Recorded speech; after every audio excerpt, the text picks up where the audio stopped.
નમસ્કાર, હું છું હિના અને આપ જોઈ રહ્યા છો ઇન્ડિયા ન્યૂઝ ગુજરાતનું ખાસ બુલેટિન આપનું ગુજરાત।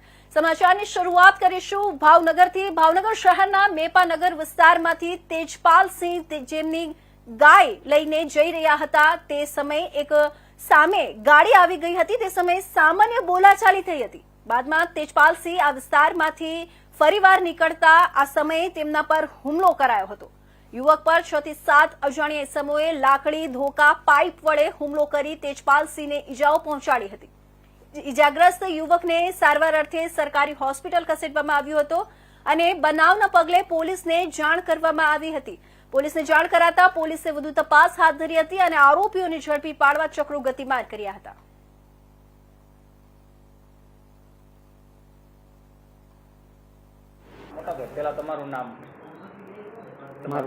મારું નામ ચુડાસમા તેજપાલસિંહ જયવીરસિંહ। કયા વિસ્તારમાં રહ્યો મોટા ભાઈ? હું માધવાનંદ સોસાયટી પ્લોટ નંબર 210 સુખસાગરની સામે। શું બનાવ બન્યો હતો? બનાવમાં હું મારો સન ગામમાં જતા હતા તો મેપાનગર પાસે પટેલનગર ને મેપાનગરની વચ્ચે અજાણા શખ્સો આ ગાડી સામે નાખી એટલે મેં એને ટપાઈ કે ભાઈ આ તું ધ્યાન રાખ એટલે ગાળ બોલ્યો તરત જ। એટલે મેં ગાળ બોલ્યો એટલે મેં ઊભો રાખ્યો એટલે એ ઊભો ન રહ્યો ત્યારે નીકળી ગયો એટલે મેં જવા દીધું કે ભાઈ બબાલ શું કરવી એમ। એટલે હું મારા કામ અર્થે હું ને મારા સન પાછા જવા માટે નીકળી ગયા। અમે જતા હતા મોલમાં, ત્યાંથી અમે રિટર્ન થયા એટલે આ લોકો એના ઘર પાસે બેઠા હતા। મેપાનગરમાં એનું ઘર છે ત્યાં રોડ ઉપર જ તે સીધા 6-7 જણા અજાણ્યા શખ્સો હતા અને હથિયારો હતા એમની પાસે। સીધા મારી માથે ઘા કરવા માંડ્યા, મારીને મારા સન માથે। એમાંથી કોઈને ઓળખો છો? હા, સામે આવે એટલે ઓળખી જાઉં। અગાઉ કઈ માથાકૂટ થયેલી? નહીં, કોઈ વસ્તુ નહીં અગાઉ મારે એની સાથે। કઈ જગ્યાએ આ તમને માર? તો હવે વાત કરીએ જૂનાગઢની। તો સમગ્ર રાજ્યમાં કોરોનાની એન્ટ્રી સાથે જૂનાગઢ શહેરમાં પણ 7 કેસ સાથે કોરોનાની એન્ટ્રી થતા આરોગ્ય તંત્ર તેમજ વહીવટી તંત્ર સજ્જ બન્યું છે। સમગ્ર રાજ્યમાં જ્યારે કોરોનાની એન્ટ્રી થઈ છે તેની સાથે જૂનાગઢ શહેરના અલગ અલગ વિસ્તારોમાં કુલ 7 કેસ સાથે કોરોનાની એન્ટ્રી થઈ ચૂકી છે। તો બીજી તરફ જૂનાગઢ શહેરને બાદ કરતા જિલ્લામાં કોરોનાના કોઈ કેસ નોંધાયા ન હોવાનું વહીવટી તંત્ર દ્વારા જણાવવામાં આવ્યું હતું। સમગ્ર જિલ્લામાં હાલ સીએચસી તેમજ અર્બન હેલ્થ સેન્ટરો પર ડોક્ટરોની ટીમ તેમજ તમામ પ્રકારની તૈયારી સાથે જિલ્લા આરોગ્ય તંત્ર સજ્જ હોવાનું જિલ્લા આરોગ્ય અધિકારી અલ્પેશ સાલ્વી દ્વારા જણાવવામાં આવ્યું હતું। તો બીજી તરફ જૂનાગઢ મહાનગરપાલિકાના કમિશનર ઓમ પ્રકાશ દ્વારા જણાવવામાં આવ્યું હતું કે જૂનાગઢ શહેરના ઝાંઝેડા રોડ વિસ્તારમાં એક 60 વર્ષના વૃદ્ધને કોરોના પોઝિટિવ આવ્યું છે તેમજ અન્ય 6 લોકોમાં કોરોનાના શંકાસ્પદ લક્ષણો જોવા મળી રહ્યા છે। ત્યારે આ કોરોના વાયરસ અન્ય લોકોમાં ન ફેલાય તે માટેની તકેદારીના પગલાં વહીવટી તંત્ર દ્વારા લેવામાં આવી રહ્યા છે। તેની સાથે સાથે લોકોને ખૂબ જ ભીડવાળી જગ્યા ન જવા અથવા જવું પડે તો તમામ પ્રકારની સાવચેતીના પગલાં લેવા પણ અપીલ કરવામાં આવી છે। આ કોરોના વાયરસના લક્ષણો પહેલા જેવા ગંભીર હાલ જોવા મળતા ન હોય, લોકોએ કોઈ પણ પ્રકારે ગભરાવાની જરૂર ન હોવાનું પણ મહાનગરપાલિકાના કમિશનર ડોક્ટર ઓમ પ્રકાશ દ્વારા જણાવવામાં આવ્યું હતું। જૂનાગઢ જિલ્લાની જો વાત કરું તો ખાસ કરીને આપણા જે કોરોનાની તૈયારીના ભાગરૂપે કુલ આપણી ગ્રામ્ય કક્ષાએ સીએસસી 8 છે, સબ સેન્ટર 238 છે, પીએસસી આપણા 42 છે અને મેડિકલ કોલેજ અને જનરલ હોસ્પિટલની સુવિધાઓ અત્યારે ઉપલબ્ધ છે। 53 જેટલી ફેસિલિટીની અંદર આપણે પૂરતી વ્યવસ્થા કરી છે। ખાસ કરીને આપણી પાસે અત્યારે 1800 જેટલા બેડ છે, જેમાં 1200 જેટલા ઓક્સિજન સાથેના બેડ અવેલેબલ છે। કુલ આપણી પાસે અત્યારે 110 વેન્ટિલેટરની સુવિધા પણ ઉપલબ્ધ છે। વધારે જો એક્સપાન્શનની જરૂર પડે તો પ્રાઇવેટ હોસ્પિટલનો પણ આપણે સુવિધા ઊભી કરેલી છે।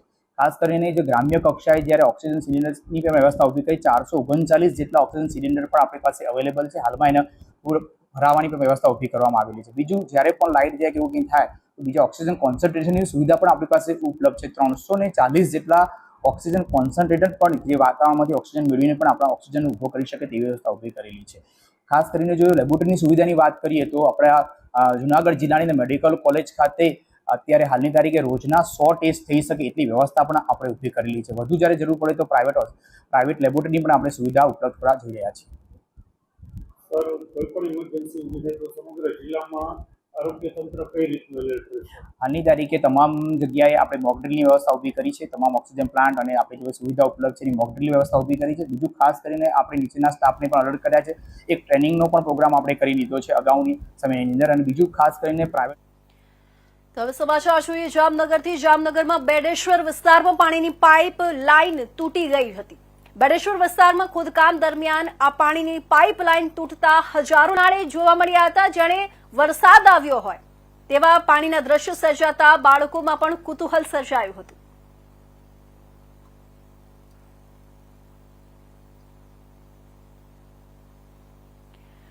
ઓપરેશન સિંદૂરની ભવ્ય સફળતાના ભાગરૂપે અમદાવાદના ઝુંડાલ ખાતે આવેલા અનુપદાસજીની ઝૂંપડપટ્ટી ખાતે સેનાના શૌર્યના સન્માનમાં ગરીબોને ફૂડ પેકેટ વિતરણનો કાર્યક્રમ કરવામાં આવ્યો હતો, જેમાં ભૂપેશ દાસજીએ બતાવ્યું કે પ્રધાનમંત્રીની અધ્યક્ષતામાં સેનાએ સીમા પર જે શૌર્ય બતાવ્યું છે તેનાથી સમગ્ર દેશ ગર્વનો અનુભવ કરી રહ્યું છે.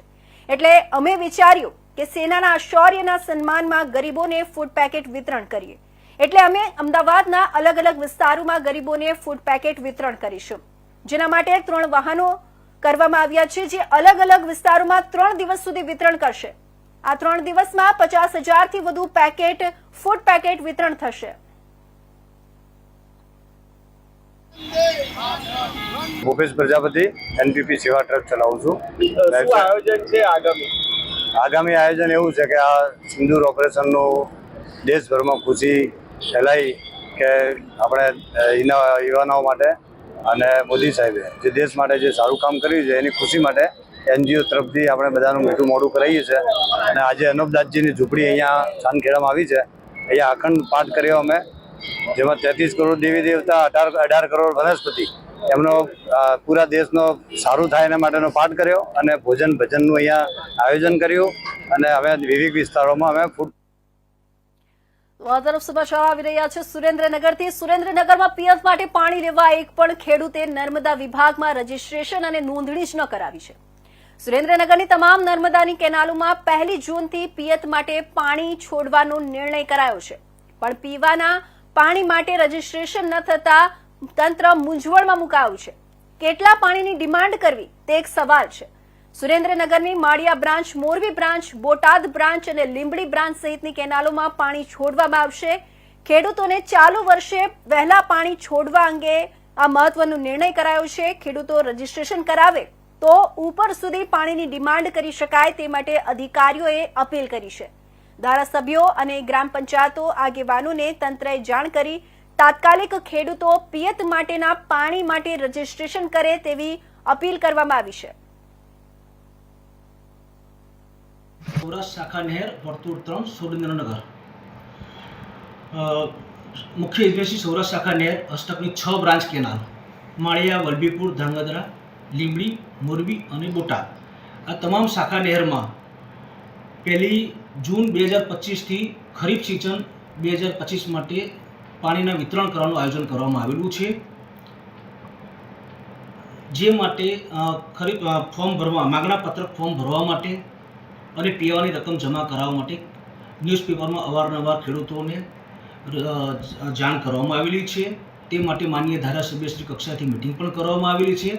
ખેડૂત જૂથોને પણ વિનંતી દરેક પેટા વિભાગ કચેરી દ્વારા પણ જાણ કરવામાં આવેલ છે અને તેના માટેના જરૂરી ફોર્મ વિતરણ કરવામાં આવી રહેલ છે અને ઘણી બધી પંચાયત કચેરીમાં ફોર્મ આપી દેવામાં પણ આવેલા છે.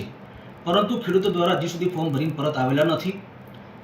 ફોર્મ પરત ભરીને આવે ત્યાર પછી કેટલા વિસ્તારમાં પાણી જોઈએ છે એને આધારિત પાણીના જથ્થાની ગણતરી કરી શકાય અને ઉપરથી સૌરાષ્ટ્ર શાખા નહેરમાંથી પાણીની માંગણી કરી શકાય.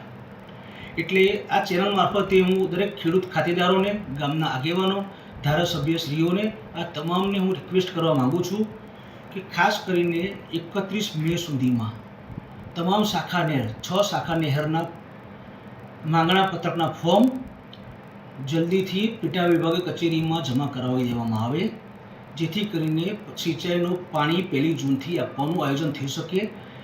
1 જૂનથી આયોજન કરવા માટે સૌથી પહેલાં કેટલું પાણી જોઈશે એ ખાસ અગત્યનું છે. તે માટે ફોર્મ ભરવા.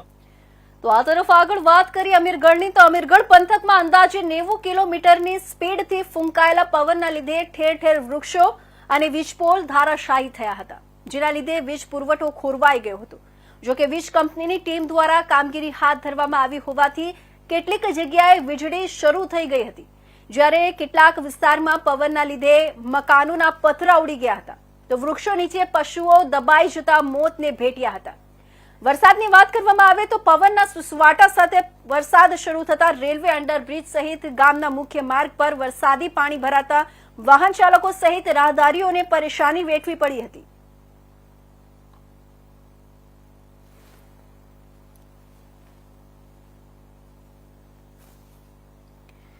આ તરફ આણંદ શહેરમાં આણંદ કૃષિ યુનિવર્સિટી ખાતે આજે સવારે રાજ્યના મુખ્યમંત્રી ભૂપેન્દ્ર પટેલે વિકસિત કૃષિ સંકલ્પ અભિયાનનો પ્રારંભ કરાવ્યો હતો. તેમજ લીલી ઝંડી બતાવીને કૃષિ રથનું પ્રસ્થાન કરાવ્યું હતું. તેમજ વિકાસશીલ ખેડૂતોને વિવિધ સહાય કીટનું વિતરણ કર્યું હતું. આ પ્રસંગે આણંદ જિલ્લાના વિકાસશીલ ખેડૂતોને મુખ્યમંત્રી ભૂપેન્દ્ર પટેલના હસ્તે વિવિધ સહાય કીટનું પ્રતીક રૂપે વિતરણ કરાયું હતું. આ પ્રસંગે મુખ્યમંત્રી ભૂપેન્દ્ર પટેલે કૃષિ રથની પૂજા કર્યા બાદ લીલી ઝંડી બતાવીને કૃષિ રથનું પ્રસ્થાન કરાવ્યું હતું.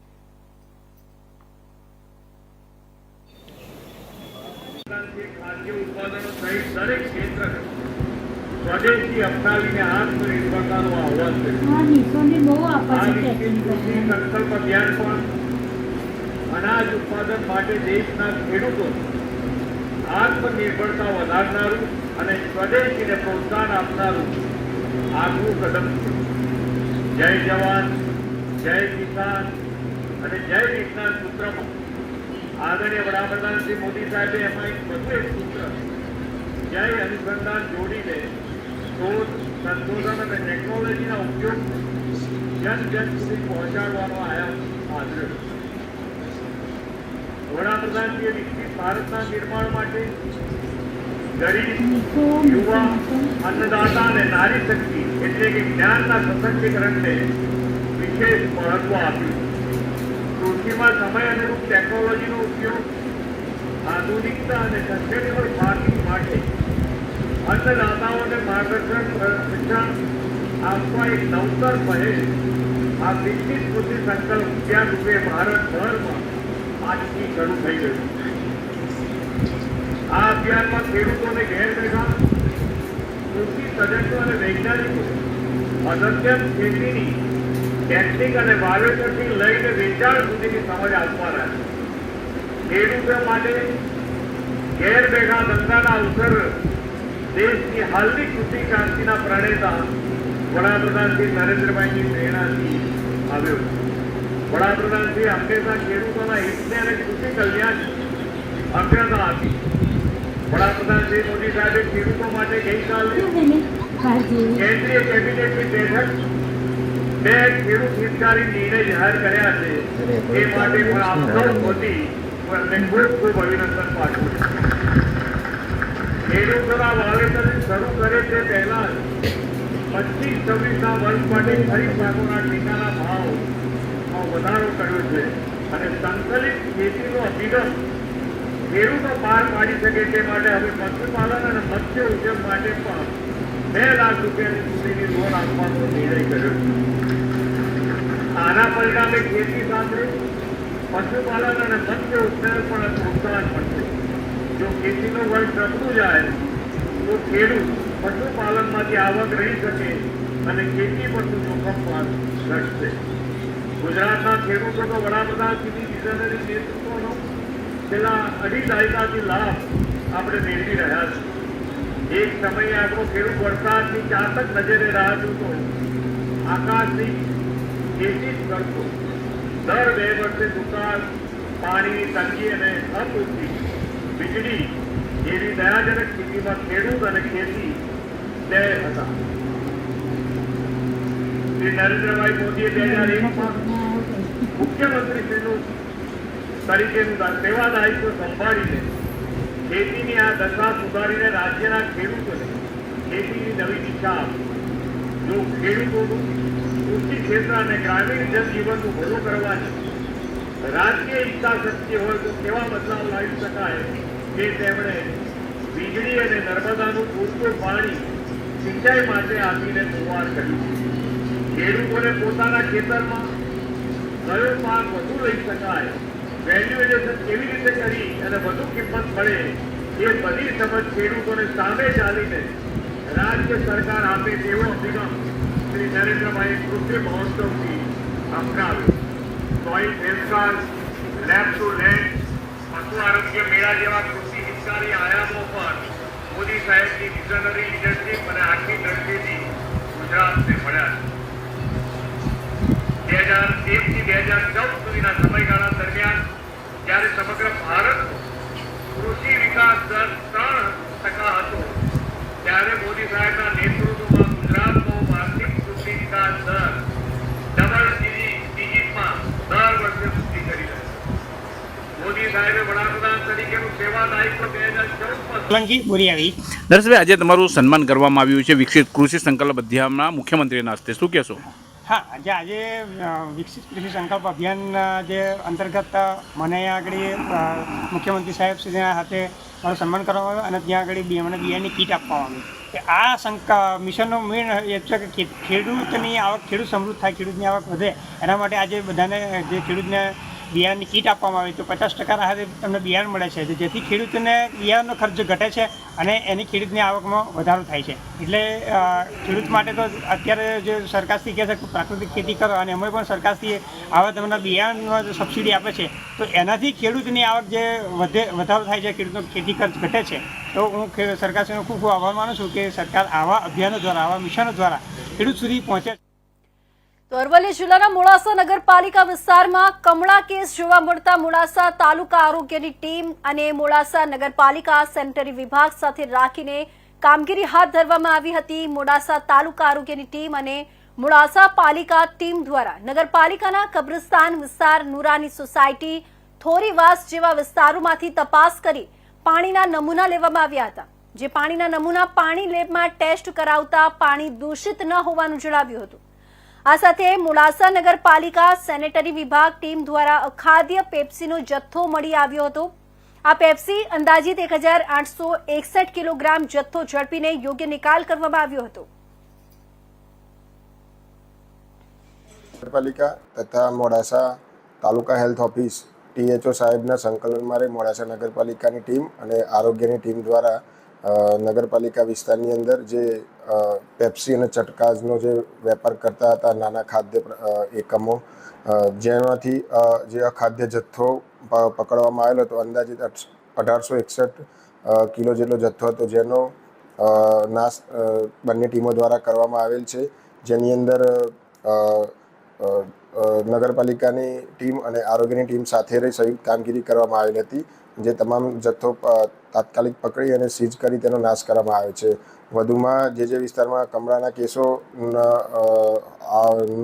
આવવાનું જે જાણવા મળેલ હતું, જે બાબતે નગરપાલિકા દ્વારા તે વિસ્તારોમાંથી પાણીના સેમ્પલ લેવામાં આવેલા હતા અને તમામ પાણીના સેમ્પલોનો લેબ ટેસ્ટ પાણી પુરવઠા બોર્ડની લેબમાં કરવામાં આવેલો હતો. જેની અંદર રાઠોડફળી, કબ્રસ્તાન વિસ્તાર, નુરાની સોસાયટી, થોરીવાસ વગેરે વિસ્તારોમાંથી ટેસ્ટ કરવામાં આવ્યા, જે તમામ રિપોર્ટો નગરપાલિકાને મળતા તમામ પાણી પોર્ટેબલ હોવાના રિપોર્ટો મળેલ છે.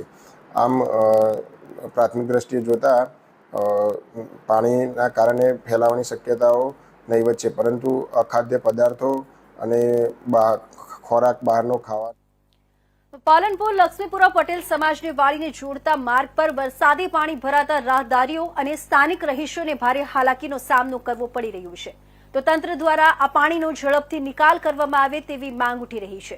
પાલનપુર નગરપાલિકા દ્વારા તાજેતરમાં શહેરના જુદા જુદા વિસ્તારોમાં ભરાતા વરસાદી પાણીનો નિકાલ કરવાની કામગીરી હાથ ધરવામાં આવી હતી, પરંતુ પાલનપુર લક્ષ્મીપુરા પટેલ સમાજની વાડીને જોડતા માર્ગ પર સામાન્ય વરસાદમાં પણ પાણી ભરાઈ રહે છે, જેથી તંત્ર દ્વારા શોષ કૂવો તો બનાવવામાં આવ્યો છે, પરંતુ તેમાં પાણી ઉતરતું નથી, જેના કારણે મુખ્ય રોડ પર જ પાણી ભરાઈ રહે છે, જેથી સામાન્ય વરસાદમાં જ પાણી ભરાઈ જતા ત્યાંના સ્થાનિક રહીશોને તેમજ રાહદારી અને વિદ્યાર્થીઓને અવરજવર કરવામાં મુશ્કેલી પડી રહી છે. તો તંત્ર દ્વારા આ વરસાદી પાણીનો ઝડપથી નિકાલ કરવામાં આવે તેવી માંગ ઉઠી છે. મારું નામ છે પટેલ અશોકકુમાર ઈશ્વરભાઈ મોડા, રહેવાસી છું. અહીંયાથી લગભગ અહીંયા કેટલાય વર્ષોથી પાણી ભરાય છે. સરકારે રોડ બનાવ્યા છે, પણ એના કોઈ ઢાળ કે એવું કશું જ નથી. વર્ષોથી પાણી, અને અહીંયા ઘણી પબ્લિક અહીંયા ગઠામણની છે, પછી આ બાજુ આપણે છાપી કાણોદરથી પબ્લિક અહીંયા ઘણી જાય છે, પણ બધાને અહીંયા ચાલવામાં ડિસ્ટર્બ પડે છે. છોકરાઓને બિચારાને સ્કૂલમાં જવા માટે ઘણીવાર તો પાણીમાં થઈને ચાલવું પડે છે. અહીંયા ખેડૂત મિત્રો છે, તો એમને દૂધ ભરાવા મંડળીમાં જવું હોય, ગામમાં જવું હોય, લક્ષ્મીપુરા ગામ છે, 5-6 હજાર આજુબાજુ સોસાયટીઓ છે, 6-7 હજાર માણસોનું ગામ છે, તેઓ પણ અહીંયાથી પાણીમાંથી ચાલીને જવું પડે છે. બહુ વિકટ છે. પણ સામાન્ય વરસાદમાં પરિસ્થિતિ, હા, સામાન્ય પાણીમાં પણ સામાન્ય વરસાદ આવે તો પણ પાણી ભરાઈ જાય છે. એનો કોઈ નિકાલ જ નથી. શું માંગ છે? અમારી માંગ એ છે કે અહીંયા થોડી સરકાર વ્યવસ્થિત નાળા બીજા નાખીને થોડું પાણીનો નિકાલ કરે તો સારું રહે એમ. પબ્લિકને અહીંયા તકલીફ ના પડે ચાલવામાં ને એમાં, છોકરાઓને ના થાય. સમૂહ લગ્ન વાડી રોડ લક્ષ્મીપુરા છે, સંસ્કાર સોસાયટી, વીઆઈપી સોસાયટી અને રોડનગર ચારોને વચ્ચે મળતો રસ્તો છે. આ રસ્તો વર્ષોથી અહીંયા ભરાય છે અને આ તો થોડો વરસાદ પડ્યો છતાંય આટલું ભરાઈ જાય છે. તો આ તો હજુ ચોમાસું હજુ ઘણું બાકી છે. ચોમાસું આવશે ત્યારે એનો શું થશે એ તો અમારે આવવા જવાની તકલીફ ખૂબ પડે છે. નગરપાલિકા દ્વારા કોઈ પગલાં લેવામાં આવતા નથી. આની કોઈ ગટર યોજના, અહીંયા કૂવો ખોદ્યો પણ કોઈ ઉપયોગ નહીં થતો. કશું પાણી અંદર ચૂસતું નથી. શું માંગ છે તમારી? અમારું માંગ છે કે અહીંયા મોટી ગટર લાઈન બને અને બહાર કાઢવામાં આવે. બધી જગ્યાએ ગાડી તે રીતે અહીંયા બહાર કાઢવા. તો પાલનપુર શહેરના પૂર્વ પોલીસ સ્ટેશન વિસ્તારમાં તેમજ અન્ય જુદી જુદી જગ્યાએથી મોબાઈલ, એક્ટિવા તેમજ નાના ભૂલકાઓની સાયકલોની ચોરી થઈ હતી, જેની પોલીસ સ્ટેશનમાં ઓનલાઈન ફરિયાદ તેમજ અરજીઓ ઓનલાઈન નોંધાવવામાં આવી હતી.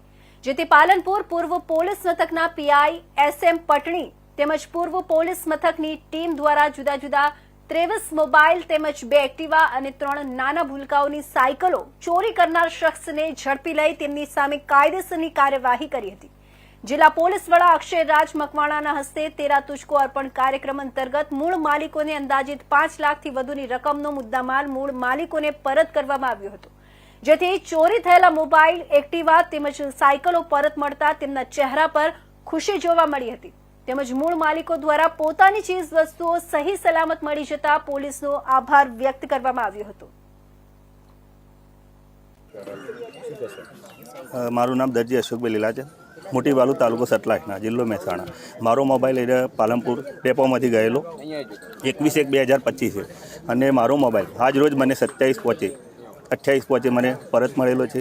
અને બનાસકાંઠા જિલ્લાના SP સાહેબ અક્ષયરાજ મકવાણા સાહેબ તથા પૂર્વ પોલીસ સ્ટેશન શહેરના પટણી સાહેબ, એ લોકોનો ખરેખર હું દિલથી આભાર માનું છું. જે પ્રોગ્રામ હતો 13 તુજકો અર્પણ, એ ખરેખર સાચો છે. અમને અહીંયા બધી સગવડ સાથે ઠંડા પીણા, ચા, કોફી, આઈસ્ક્રીમ સાથે અહીંયા બેસાડ્યા અને દરેકને 3 સાયકલો, 2 ટૂર. મારો એક્ટિવા નંબર 0159, 15 દિવસ અગાઉ સુખબાગ રોડ ઉપરથી ઘર આગળથી ખોવાઈ ગયો. જે આજે કાર્યક્રમમાં 13 વસ્તુ 13 અર્પણમાં મારી વસ્તુ મને હતી તે.